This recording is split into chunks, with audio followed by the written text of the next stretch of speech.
ጤና አድማጮች እንደምንላችኋል። ለአርብ ጥር 29 ቀን 2018 ከትርታ 97.6 ኤፍኤም የ600 እኩለ ቀን ዜናችን ጀምረዋል። በዜናችን ከሀገር ውስጥና ከባህር ማዶ ያዘጋጀናቸው ዜናዎች፣ ዕለታዊ የ600 የቢዝነስ መረጃዎች እንዲሁም ስፖርታዊ ጉዳዮችን አካተን እስከ 6 ሰዓት ከ30 አብረናችሁ ቆይታ እናደርጋለን።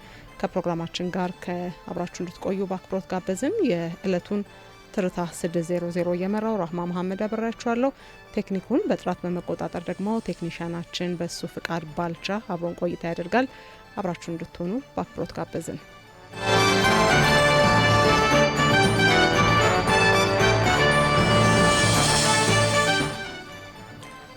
ለዕለቱ ቀዳሚ ወዳደረግነው ዜና እናልፋለን። በሰው ሰራሽ አስተውሎት የታገዙ የሳይበር ጥቃቶች በሁለት እጥፍ መጨመራቸው ተነግሯል። የሳይበር ጥቃት አድራሾች የሰው ሰራሽ አስተውሎት ወይንም የአርቲፊሻል ኢንተለጀንስ ቴክኖሎጂን በስፋት መጠቀም መጀመራቸውን ተከትሎ የማጭበርበሪያ ኢሜይሎች ስርጭት ካለፈው ዓመት ጋር ሲነጻጸር ከእጥፍ በላይ መጨመሩን ኮፌንስ የተሰኘው የሳይበር ደህንነት ተቋም ነው ያስታወቀው። ተቋሙ ባወጣው አዲስ ሪፖርት መሰረት በፈረንጆቹ 2025 የደህንነት መፈተሻዎች በየ19 ሰከንዱ አንድ አጭበርባሪ ኢሜይል ሲይዙ ነበር። ይህም በ2024 በየ42 ሰከንዱ አንድ ይያዝ የነበረበት ወቅት ጋር ሲነጻጸር እጅግ ከፍተኛ ጭማሪ የታየበት መሆኑ ተጠቁመዋል። አጥቂዎች ቴክኖሎጂውን በመጠቀም ያለምንም የፊደልና የሰዋሰው ግድፈት አሳማኝ መልእክቶችን እያዘጋጁ ከመሆኑ ባለፈ እንደ ተጠቃሚው መሳሪያ አይነት መልካቸውን የሚቀያየሩ ተለዋዋጭ ጥቃቶችን እየሰነዘሩ ይገኛሉም ተብሏል። ከዚህ በተጨማሪም በኢንተርኔት ላይ የሚገኙ ግላዊ መረጃዎችን በማሰባሰብ ለተጠቂው ሰው ብቻ የተዘጋጀ የሚመስል ጥቃት መሰንዘር መጀመሩ በሪፖርቱ ላይ ተመላክቷል። በንግግር ብቻ የሚደረጉና ምንም አይነት ሊንክ የሌላቸው ኢሜይሎች ቁጥር መጨመሩን የገለጠው ተቋሙ በተለይ ኮምፒውተሩ ላይ የተፈጠረ ችግርን እናስተካክላለን በሚል ሰበብ የርቀት መቆጣጠሪያ ሶፍትዌሮችን በመጠቀም የሚፈጸሙ ጥቃቶች የ105 በመቶ ጭማሪ አሳይተዋል።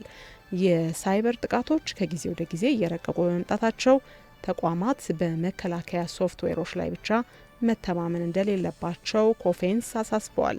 ይልቁንም የመልእክቶችን ባህሪ በጥልቀት መመርመርና የሰራተኞችን የሳይበር ደህንነት ግንዛቤ ማሳደግ ወሳኝ መሆኑ ተመላክቷል።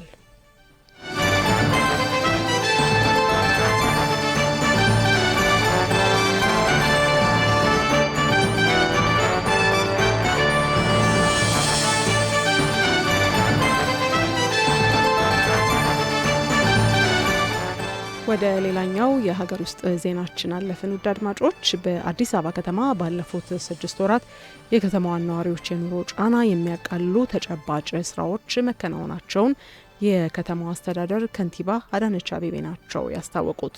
የከተማ አስተዳደሩ ምክር ቤት 5ኛ ዓመት የስራ ዘመን 2ኛ መደበኛ ጉባኤውን በማካሄድ ላይ ይገኛል። ከንቲባ አዳነች አቤቤ ባለፉት 6 ወራት በንግዱ ዘርፍ የተከናወኑ ስራዎችን በተመለከተ ለምክር ቤት አባላት ባቀረቡት ሪፖርት መሰረት የገበያ መረጋጋትና የምርት አቅርቦትን ለማሳደግ በትኩረት መሰራቱን ተናግረዋል።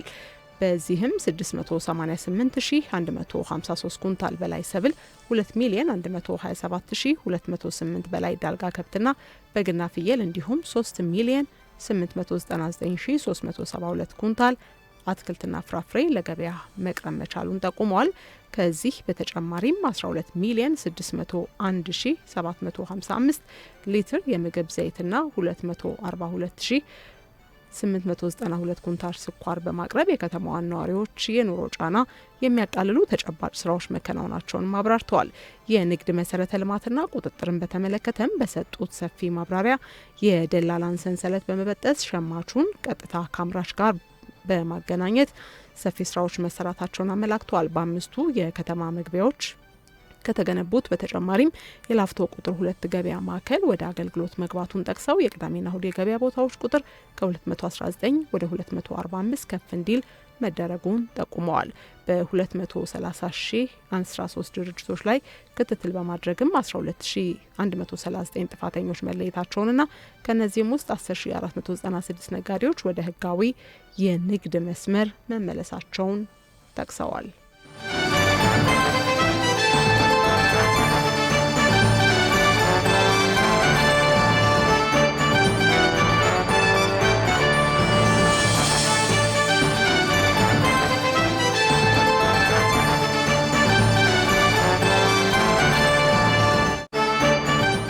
አድማጮች ከልቦ የቀረበውን ትርታ 97.6 ኤፍኤም ነው እያደመጣችሁ የምትገኙት። እያደመጣችሁን ስለሆነ እጅግ አድርገን እናመሰግናችኋለን። የትርታ 600 መሰናዷችን እስከ እኩለ ቀን 6 ሰዓት ድረስ እስከ 6 ሰዓት ከ30 ድረስ ከእናንተ ጋር ቆይታ ያደርጋል። ሀገራዊ ዜናዎችን እንዲሁም ደግሞ የቢዝነስ መረጃዎችን ወደ እናንተ እያደረስን ነው። ወደ ሌላኛው የሀገር ውስጥ ዜናችን ስናልፍ ከ600 በላይ ሰራተኞች በስነ ምግባር ጥሰት በመፈጸማቸው መቀጣታቸውን እናገኛለን። የኢትዮጵያ ኤሌክትሪክ አገልግሎት ባለፉት 6 ወራት የስነ ምግባር ጥሰት በፈጸሙና በሙስና በተጠረጠሩ ከ650 በላይ አመራሮች እንዲሁም ሰራተኞች ላይ አስተዳደራዊ እርምጃ መውሰዱን አስታውቋል። ተቋሙ በኤሌክትሪክ ስርቆትና መሰረተ ልማት ውድመት ላይ በተሳተፉ ግለሰቦች ላይም የክስና የጽኑ እስራት ውሳኔዎችን አስተላልፏል። የኢትዮጵያ ኤሌክትሪክ አገልግሎት በሰጠው ጋዜጣዊ መግለጫ በ2018 በጀት ዓመት የመጀመሪያ 6 ወራት የተጠያቂነት ስርዓትን ለማስፈን በተከናወነ ስራ በ651 አመራሮችና ሰራተኞች ላይ እርምጃ ተወስዷል። ከእርምጃዎቹ መካከልም አብዛኛው ማለትም ለ481 ሰራተኞቹ የደሞዝ ቅጣት የተላለፈባቸው ሲሆን ለ157ቱ የጽሁፍ ማስጠንቀቂያ እንዲሁም ለ13ቱ የጽሁፍ ቅጣት ተሰጥቷቸዋል። በተጨማሪም ተቋሙ ባዘጋጀው የሙስና ጥቆማ ማቅረቢያ አማራጮችም 311 ጥቆማዎች የደረሱ ሲሆን ከነዚህ ውስጥ በ270ዎቹ ላይ ማጣራት ተካሂዷል። በማጣራት ሂደቱም ጥፋተኛ ሆነው በተገኙ 75 ሰራተኞች ልዩ ልዩ እርምጃዎች የተወሰዱ ሲሆን ከነዚህ ውስጥም 5ቱ ከስራ የተሰናበቱ ናቸው። 2ቱ ደግሞ ከኃላፊነት እንዲነሱ ተደርጓል። በሌላ በኩል የኤሌክትሪክ ኃይል ስርቆት በፈጸሙ 18 ግለሰቦች ላይ ክስ ተመስርቶ ከገንዘብ መቀጮ በተጨማሪ 3 ሚሊዮን ብር ገደማ ካሳ እንዲከፍሉ ተወስኗል። እንዲሁም በመሰረተ ልማት ላይ ስርቆትና ውድመት ያደረሱ 14 ግለሰቦች እስከ 10 ዓመት በሚደርስ ጽኑ እስራት እንዲቀጡ በፍርድ ቤት መወሰኑን ተቋሙ ጠቁሟል።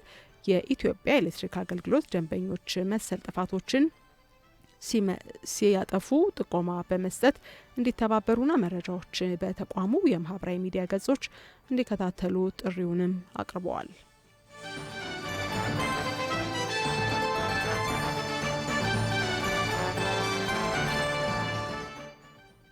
ቀጥለናል አድማጮቻችን። ወደ ሌላኛው የሀገር ውስጥ ዜናችን አለፍን። ለ39ኛው የአፍሪካ ህብረት የመሪዎች ጉባኤ ዝግጅት መጠናቀቁ ተነግሯል። ኢትዮጵያ ከየካቲት 7 እስከ 8 ቀን 2018 የሚካሄደውን 39ኛውን የአፍሪካ ህብረት የመሪዎች ጉባኤ በስኬት ለማስተናገድ እንዲሁም ብሔራዊ ጥቅሞቿን ለማስጠበቅ የሚያስችላትን ዝግጅት ማጠናቀቋን የውጭ ጉዳይ ሚኒስቴር ነው ያስታወቀው።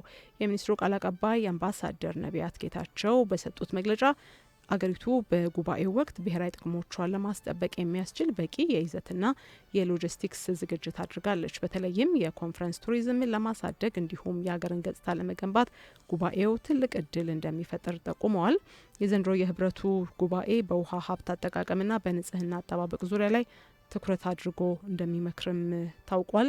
እንደ ቃል አቀባዩ ገለጻ ከየካቲት 4 እስከ 5 ቀን 41ኛው የስራ አስፈጻሚ ምክር ቤት ስብሰባ የሚካሄድ ሲሆን ተከታዮቹን 2 ቀናት ደግሞ 39ኛው የመሪዎች ጉባኤ ይካሄዳል። በተያያዘም ለጉባኤው ስኬታማነት 179 የበጎ ፍቃድ አገልግሎት ሰጪ ወጣቶች አስፈላጊውን ስልጠና ተሰጥቷቸው በዝግጅት ላይ መሆናቸውን አምባሳደር ነቢያት ጠቁመዋል።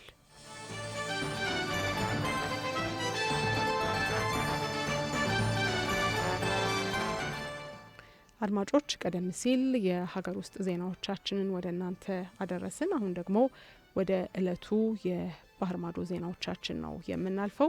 እንደተለመደው አፍሪካዊ ጉዳዮችን በማስቀደም እንጀምራለን። 3 የአፍሪካ ሀገራት የቪዛ ቅጣት ማስጠንቀቂያ ተከትሎ ዜጎቻቸውን ለመቀበል ተስማምተዋል። ዩናይትድ ኪንግደም የሀገር ውስጥ ጉዳይ ሚኒስትር ሻባና ማህሙድ ያስተላለፉትን የቪዛ ማስጠንቀቂያ ተከትሎ 3 የአፍሪካ ሀገራት በህገ ወጥ መንገድ እንግሊዝ የሚገኙ ዜጎቻቸውንና ወንጀለኞችን ለመቀበል መስማማታቸው ነው የተነገረው። ሚኒስትሯ ማስጠንቀቂያውን ካስተላለፉ ከ1 ወር በኋላ ናሚቢያ፣ አንጎላና ዲሞክራቲክ ሪፐብሊክ ኮንጎ ከዩናይትድ ኪንግደም መንግስት ጋር በትብብር ለመስራት መስማማታቸው ተገልጧል። ቀደም ሲል የእንግሊዝ የሀገር ውስጥ ጉዳይ ሚኒስቴር የእነዚህ ሀገራት መንግስታት አስፈላጊው የሆነ የጉዞ ሰነድ ባለማዘጋጀትና ሂደቱን በመጎተት ተመላሾችን ለመቀበል እንቅፋት እየሆኑ መሆኑን ገልጾ እንደነበር ይታወሳል። ይህን ተከትሎ ሀገራቱ ትብብር ካላደረጉ ለዜጎቻቸው የሚሰጠው የቪዛ አገልግሎት እንደሚቋረጥ ማስጠንቀቂያ ተሰጥቷቸው ቆይቷል። በአዲሱ ስምምነት መሰረትም በእነዚህ 3 ሀገራት የመጡና በአሁኑ ወቅት በዩናይትድ ኪንግደም የሚገኙ ከ3000 በላይ ሰዎች ወደ ሀገራቸው ሊመለሱ እንደሚችሉ ታውቋል። እንደ ህንድ፣ ፓኪስታን፣ ናይጄሪያ፣ ባንግላዴሽ፣ ሶማሊያና ጋቦን ያሉ ሀገራትም ተመሳሳይ ተቃውሞ እያሳዩ በመሆኑ ዩናይትድ ኪንግደም መንግስት በእነዚህ ሀገራት ላይ ማዕቀብ ሊጥል እንደሚችል ነው የተመላከተው።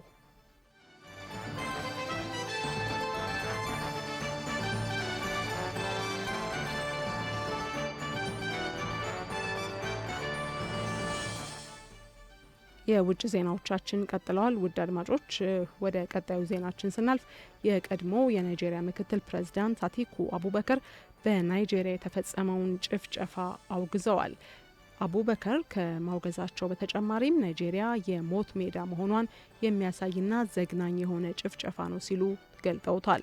የፕሬዝዳንት ቦላ ቲኑቡ የቅርብ ሰው የነበሩት አቲኩ አቡበከር ይህ ወንጀል የተፈጸመው በሀገሪቱ 3 ግዛቶች ማለትም በኳራ፣ በቤትሱና ካትሲና ግዛት ነው ሲሉ ስለ ዘግናኙ ጭፍጨፋ አብራርተዋል።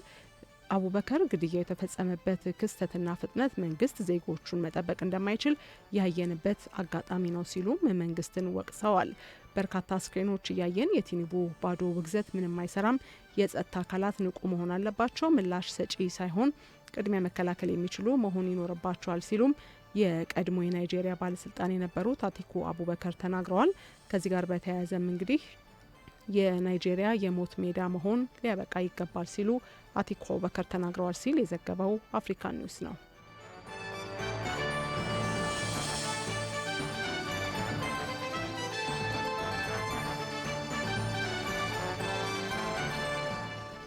የተወደዳችሁ አድማጮቻችን ትርታ 97.6 ኤፍኤም ነው እያደመጣችሁ የምትገኙት። የውጭ ዜናዎቻችን እንደቀጠሉ ይገኛሉ። የአቡዳቢ ውይይት በተኩስ አቁም ስምምነት ላይ ያተኮረ መሆኑ ተገልጧል።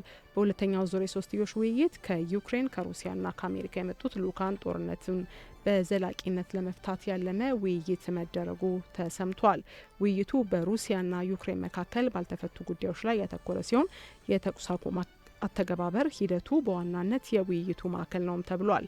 ከውይይቱ በኋላ በወጣው የጋራ መግባቢያ ስምምነት እንዳመላከተው ከሆነ ይህ ውይይት ገንቢ ነበር ቢባልም ሰላምን ለማስፈን በሚያስችሉ ጉዳዮች ላይ ግን ማጠንጠን ይቀረዋል ሲል የዘገበው ቢቢሲ ነው።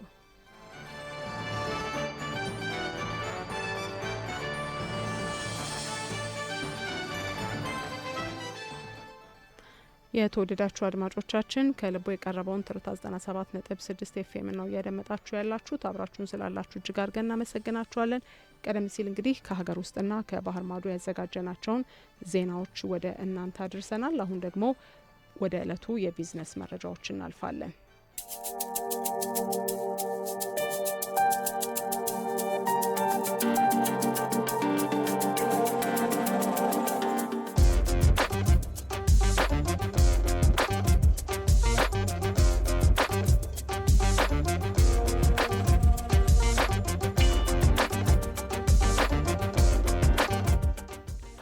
ወደ ቀዳሚው የቢዝነስ መረጃችን ስናልፍ ባለፉት 6 ወራት በመዲናዋ ከተደረጉ የውጭ ቱሪስቶች እንቅስቃሴ 155 ቢሊዮን ብር ወደ ኢኮኖሚው ፈሰስ ተደርጓል አሉ የአዲስ አበባ ከተማ አስተዳደር ከንቲባ አዳነች አቤቤ።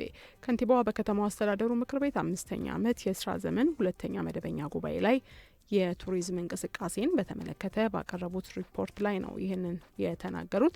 በዚህም የቱሪዝም ኢንዱስትሪው ለከተማዋ እድገት ያለውን ማህበራዊና ኢኮኖሚ አስተዋጽኦ ለማሳደግ በርካታ የቱሪዝም መዳረሻዎች እንዲለሙ መደረጉንም ነው ከንቲባዋ ያመላከቱት።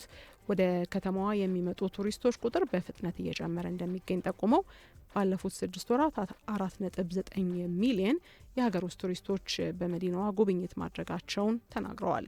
በተመሳሳይ ባለፉት 6 ወራት 699761 የውጭ ሀገር ቱሪስቶች አዲስ አበባን መጎብኘታቸውን ጠቁመው ከዚህም 155 ቢሊዮን ብር ወደ ኢኮኖሚ ፈሰስ ማድረግ ተችሏል ብለዋል። በመዲናዋ ሲከበሩ የነበሩ ህዝባዊና ሃይማኖታዊ የአደባባይ በዓላት እንዲሁም የስፖርትና የጤና ቱሪዝም በቱሪዝም እድገቱ ላይ ከፍተኛ አበርክቶ እንደነበራቸው አብራርተዋል። አዲስ አበባን የኮንፈረንስ ቱሪዝም ማዕከል ለማድረግ የተከወኑ በርካታ የልማት ስራዎችና ሜጋ ፕሮጀክቶች በከተማ ውስጥ የሚደረጉ ኩነቶች እንዲጨምሩ ማድረጋቸውን ጠቅሰዋል። ባለፉት 6 ወራት ብቻ 150 የሚሆኑ ዓለም አቀፍና አህጉር አቀፍ ኩነቶች አዲስ አበባ ላይ መካሄዳቸውን የጠቆሙት ከንቲባዋ ይህም ከባለፈው ዓመት ጋር ሲነጻጸር 50 በመቶ ብልጫ እንዳለው አስረድተዋል።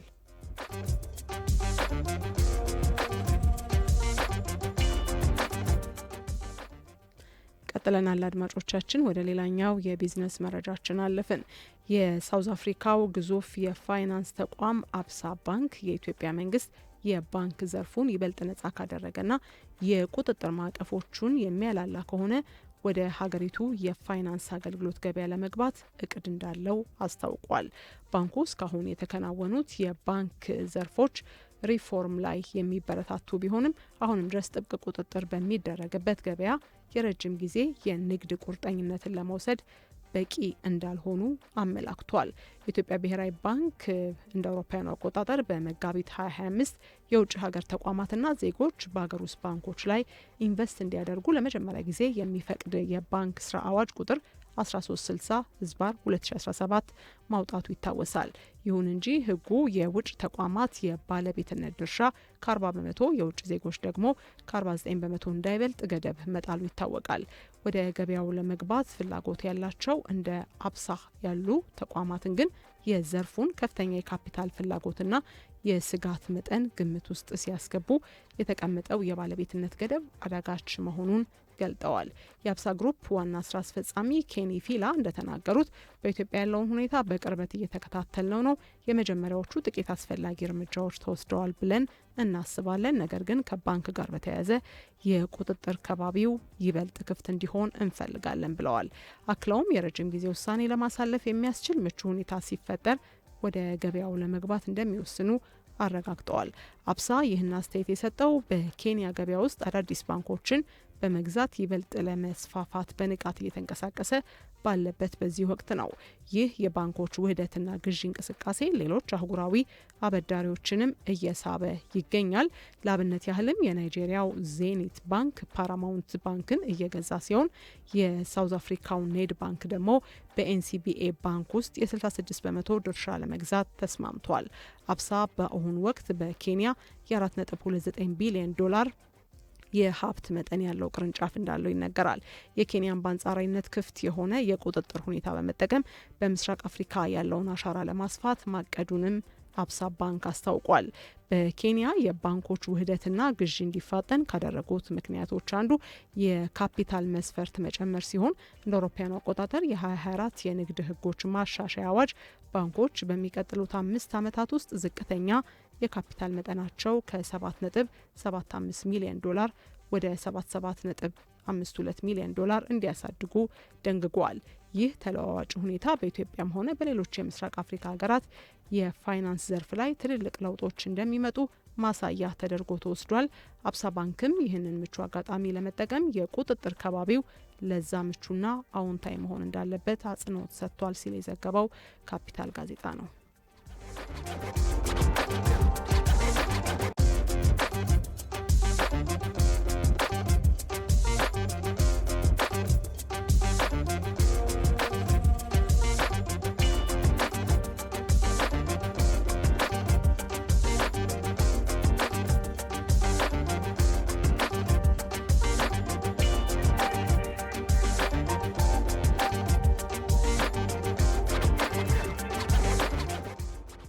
ትርታ 600 ነው እያደመጣችሁ ያላችሁት። ውድ አድማጮች አብራችሁን ስለሆናችሁ እናመሰግናለን። የቢዝነስ መረጃዎቻችን ያደመጣችኋቸው ነበሩ።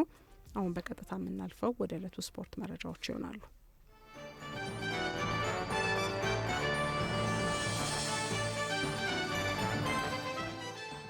ባልደረባችን አበበ ተገኝ እዚህ ስቱዲዮ ነው ያለው። ሀገራዊና ዓለም አቀፍ ስፖርታዊ ጉዳዮችን ላይ ያጋራን ነው። አበበ እንኳን ደህና መጣ። መቀጠል ትችላለህ። አመሰግናለሁ ራማ። እንደምን አላችሁ አድማጮች። ከሀገር ውስጥ ስፖርታዊ መረጃዎች ስንጀምር የ19ኛ ሳምንት የመጨረሻ ቀን የኢትዮጵያ ፕሪሚየር ሊግ ጨዋታዎች ዛሬ ሁለት መርሃ ግብሮች ይደረጋሉ። አርባ ምንጭ ከተማ ከድሬዳዋ ከተማ በአዲስ አበባ ስቴዲየም 9 ሰዓት ላይ ይደረጋል። ኢትዮጵያ ቡና ከወላይታ ዲቻ የሚያደርጉት ጨዋታ ደግሞ በአዳማ ሳይንስና ቴክኖሎጂ ዩኒቨርሲቲ ስቴዲየም 10 ሰዓት ላይ የሚደረግ ሌላኛው ጨዋታ ነው። አርባ ምንጭ ከተማ በውድድር ዓመቱ በርካታ ጨዋታዎችን በመሸነፍ ላይ ነው የሚገኘው። በውድድር ዓመቱም እንግዲህ 11 ነጥቦችን ሰብስቦ 20ኛ ደረጃ ላይ ነው የተቀመጠው። እስካሁን ባረጋቸው ጨዋታዎች ላይ በርካታ ጨዋታዎችን በመሸነፍ ነው የሊጉ የመጨረሻ የደረጃ ሰንጠረዥ ላይ የተቀመጠው። በተለይም ደግሞ በውድድር ዓመቱ ደካማ እንቅስቃሴን እያደረጉ ከሚገኙ ክለቦች መካከል ነው። ድሬዳዋ ከነማ በበኩሉ እንግዲህ 23 ነጥቦችን ይዞ ከአርባ ምንጭ ከተማ በተሻለ መልኩ 11ኛ ደረጃ ላይ መቀመጥ ችሏል። ድሬዳዋ ከነማ በዚህ የውድድር ዓመት እንግዲህ በተለይም ደግሞ የወራጅ ቀጠና ስጋት ከሌለበት ቡድኖች መካከል ነው። 11ኛ ደረጃ ላይ መቀመጡ ጥሩ እንቅስቃሴ እያደረገ እንደሆነ ያመላክታል። ነገር ግን በተለይም ደግሞ ከወራጅ ቀጠና ስጋት ቢላቀቅም ግን የዋንጫ ተፎካካሪ መሆን እያቃተው የመጣ ቡድን ነው። 23 ነጥቦችን ብቻ ነው በውድድር ዓመቱ መሰብሰብ የቻለው። ሁለቱ ቡድኖች በአዲስ አበባ ስቴዲየም ከሰዓት እንግዲህ 9 ሰዓት ላይ ጨዋታቸውን የሚያደርጉ ነው የሚሆነው። ሌላኛው 10 ሰዓት ላይ የሚደረገው ኢትዮጵያ ቡናና ወላይታ ዲቻን የሚያገናኘው መርሃ ግብር ነው። ኢትዮጵያ ቡና በውድድር ዓመቱ ደካማውን እንቅስቃሴ እያደረገ ነው የሚገኘው። ከድሬዳዋ ከነማ በታች ነው የተቀመጠው። 16ኛ ደረጃ ላይ ነው የተቀመጠው 20 ነጥቦችን ይዞ። በዚህ ውድድር ዓመት እንግዲህ አዲስ አሰልጣኝ መሾሙን እናስተውሰዋለንና ነገር ግን ይህ አሰልጣኝ በተለይም ደግሞ በኢትዮጵያ ቡና የሚጠበቅበትን ያክል ጉዞ መጓዝ አልቻለም። 16ኛ ደረጃ ኢትዮጵያ ቡና የዋንጫ ተፎካካሪ ቡድን ሲሆን እንጂ የዚህን ያህል ወርዶ ታች ሲሆን አይታይም ነበር። በ20 ነጥቦች ነው እንግዲህ 16ኛ ደረጃ ላይ የተቀመጠው።